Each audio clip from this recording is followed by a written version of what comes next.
So, the Seeker HLX Crossbow. It was only 2 weeks ago that we took our first look at this thing, and in all my time of making content, I don't think I've ever seen a more public dislike towards a weapon in a video game. The Beetlejuice? Child's play. The NC post-buff Maddox? Come on, get real. Hell, even the USAS 12-gauge shotgun with frag rounds in Battlefield 3. Nothing by comparison to what this thing copped. And it was warranted in my opinion. But now that it has received some nerfs, let's take a second look and see where it sits today. G'day there once again viewers, this is your mate Kamikaze78 here, and today we're going to be doing a post-nerf review on the Seeker HLX Crossbow.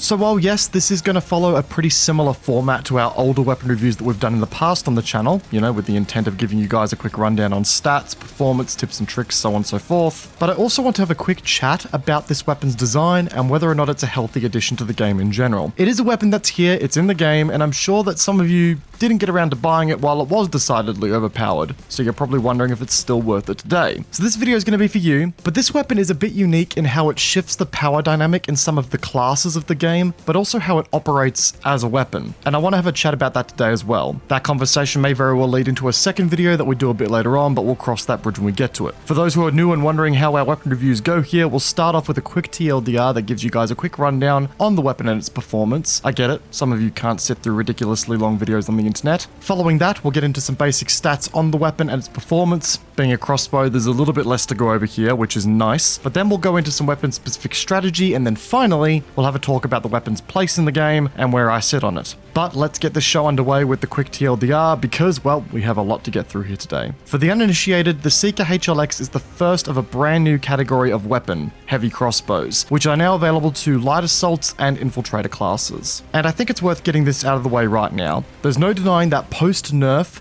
this thing isn't nearly as powerful as it once was. You can't exactly become the pseudo AC-130 gunship you were able to beforehand, but it's without a doubt still a very powerful weapon in the hands of someone who can aim and land consistent hits. With a capacity to score 2-shot kills on most targets you'll come across, if you throw a headshot into the mix especially, it rewards users with high accuracy with some pretty efficient killing power at range. But where this weapon goes from being solid to downright busted, even after its nerf, is via its ammo mechanics.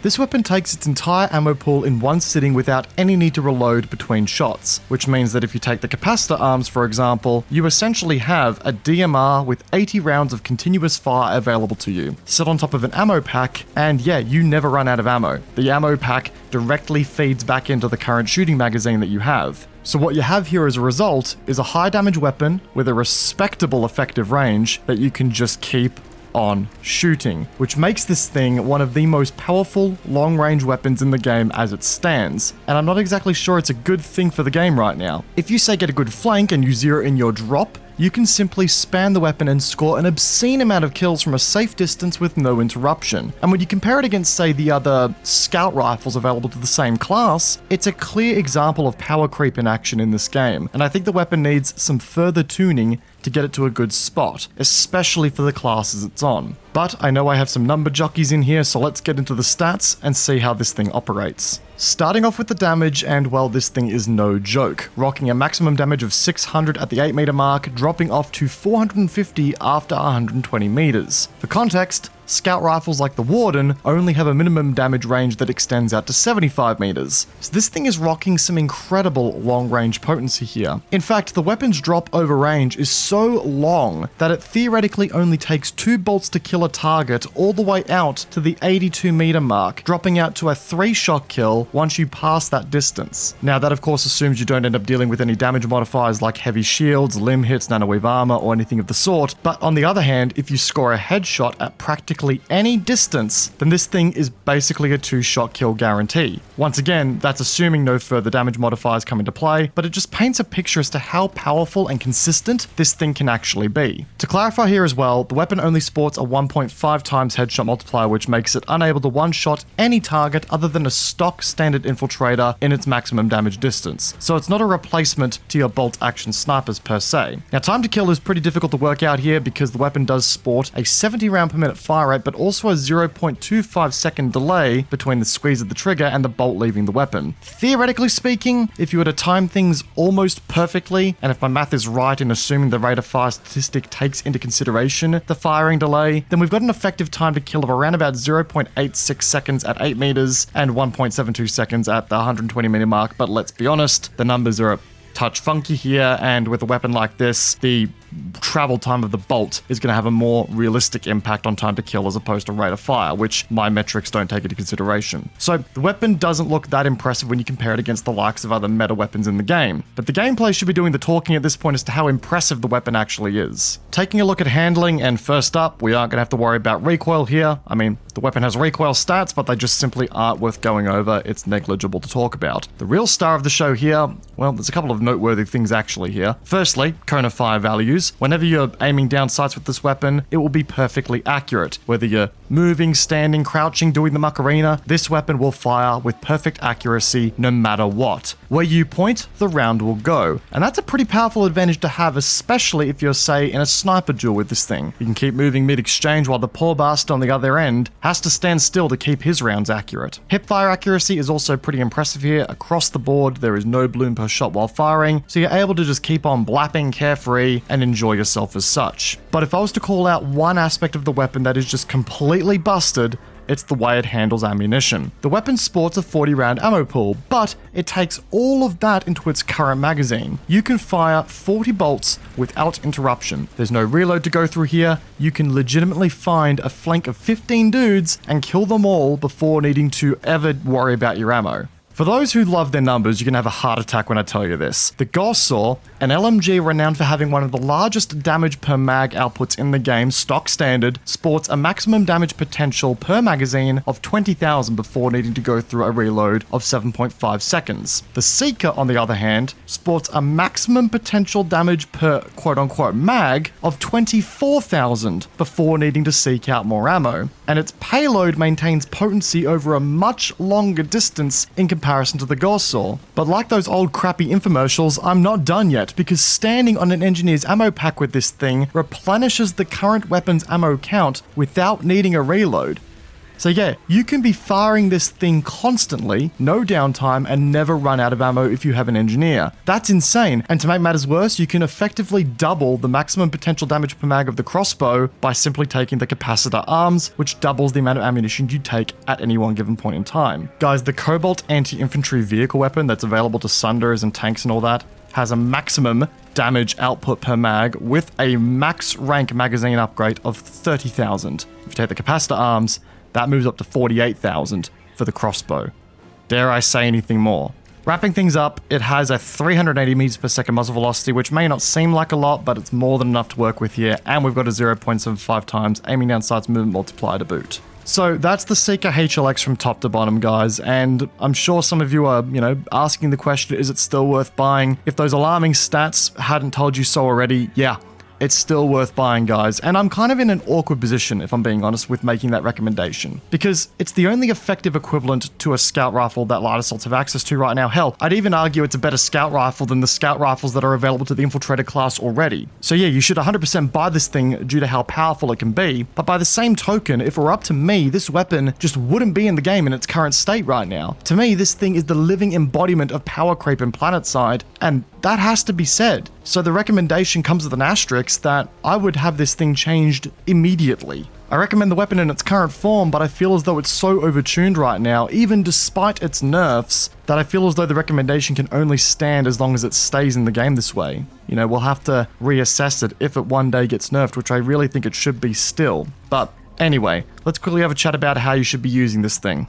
I'll be honest, guys, there isn't much to using the weapon here. It's pretty much a point-and-click adventure that you'll just need to adjust for projectile drop and target speed depending on the range you're firing at. Due to the fact that you are able to fire rounds pretty much endlessly without a reload to worry about, it's pretty easy to just use your first few rounds as a means to judge how you should be compensating for your drop and movement, and just adjust as per needed and keep lapping those rounds. Obviously, going for headshots here helps a bit and gives you just that little extra leg room to guarantee a 2-shot kill on some targets. So obviously, target those headshots wherever you can. If you do find yourself engaging at range, one of the best things you can do here, especially in a sniper duel, as I said before, is keep moving. You know, there's no bloom per shot when firing the weapon while aiming down sights, and while ADS, the accuracy is perfect no matter what stance or movement state you're in. So yeah, you can pretty much keep on moving to throw your opponent's aim off with this weapon while still getting rounds completely where you need them. It's actually kind of shocking how good this thing is at counter sniping for that reason alone, and while you can't exactly one-tap an infiltrator like you can with a bolt action, you can certainly make it a hard job for the opponent to do, especially with that slightly faster aiming down sights movement speed,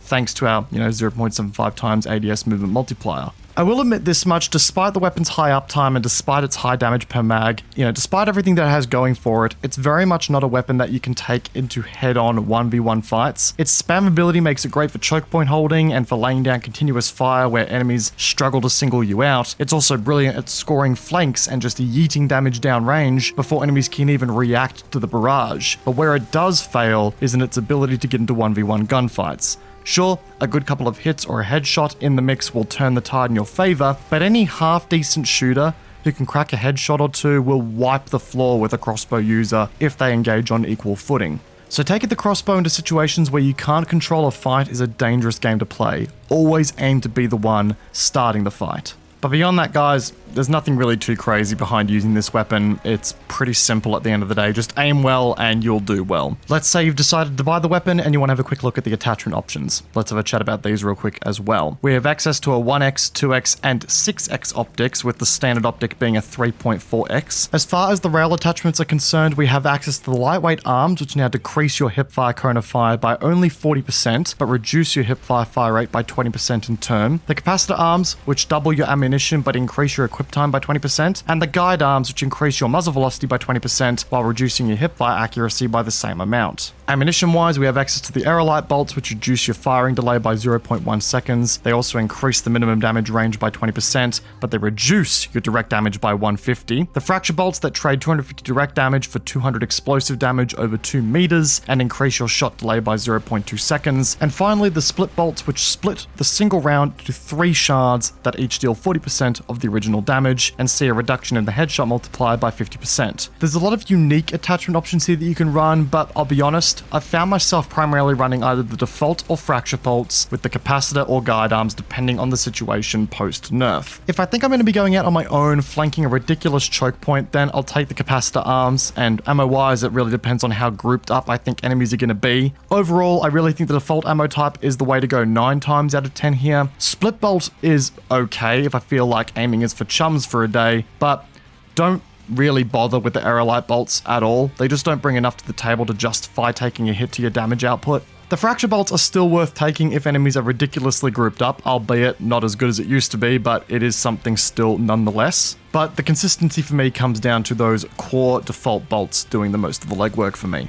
So with all that said, there's a little more we need to discuss here. I've been alluding to it all video. Let's finally have a chat about it. The Seeker HLX is obviously an attempt to spice up gameplay for some classes in some areas. It obviously is the first dedicated long-range semi-automatic weapon that the light assaults have ever gotten, and for that reason it fills a unique gap in the gameplay for that class, and for the infiltrator it just adds a new twist on gameplay archetypes it's had in the past. The issue with how the developers have gone about doing this is that they've given the weapon what is effectively unlimited uptime, and as a result an ability to score obscene amounts of damage without needing to blink. Sure, the weapon does lack in the raw time to kill values when you start comparing against automatic weapons in the game. However, this crossbow is clearly designed to be used at longer distances for medium to long range sniping. That is clearly its role, or its intended role I should say, in the game right now. However, while it's obvious that the weapon was balanced around having a lackluster time to kill for a high uptime, when you start extending the range out of the engagements taking place in, then those automatic weapons that are meant to have the faster effective time to kill end up being beaten regardless by the crossbow, because the crossbow is able to get its damage on target a lot more consistently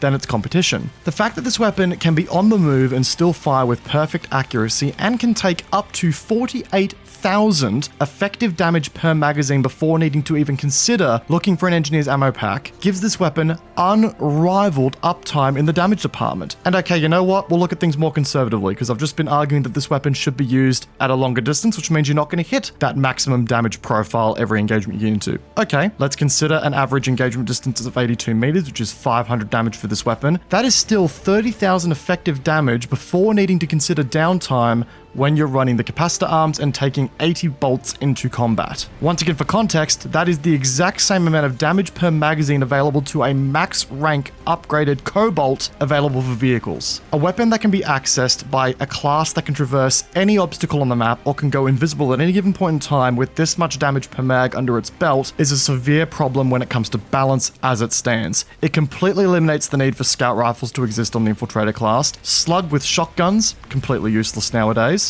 And hell, if you're playing a long-range light assault class who's just sitting on a tower farming away, you do not need to take a long-range carbine anymore. You're better off running the crossbow and just going to town. So the way I see it, guys, and I won't be convinced otherwise, this weapon needs to be nerfed even further. And I'm talking the requirement for a magazine to exist with a dedicated reload. I'm thinking 6 rounds at the absolute max to give you a little bit more leeway, maybe 3 kills per magazine if you're accurate with your shots. That seems fair and pretty much on par with what most other weapons can achieve in the first place. And hell, I'd even consider maybe adding some slight inaccuracy to the weapon while it's moving and firing. Maybe. Not sure if we need to go that far yet, but a quick run on the test server with those changes would go a long way in working out if that's what needs to happen. But anyway, guys, that wraps up today's surprisingly longer than I thought it would be video on the Seeker HLX. I apologize that this went on so long, but a lot needed to be talked about when it came to this weapon, and after the nerfs that we got in the last update, I felt now was a good time to have a more serious chat statistically about where the weapon performs. If you guys enjoyed today's video, a backhand of the like button goes a long way, and if you are brand new to the channel and you are enjoying the content, hit subscribe. We're going to be doing a lot of content for a lot of different stuff coming up soon, so I hope to have you guys here for that journey. As always, social media links are linked in the description down below, so feel free to follow me on all those platforms there too, guys, where I'll be posting some content as well. Once again, guys, I hope you enjoyed today's video. Peace out, and I will see you guys on the next one. Take care, guys. Have a good one.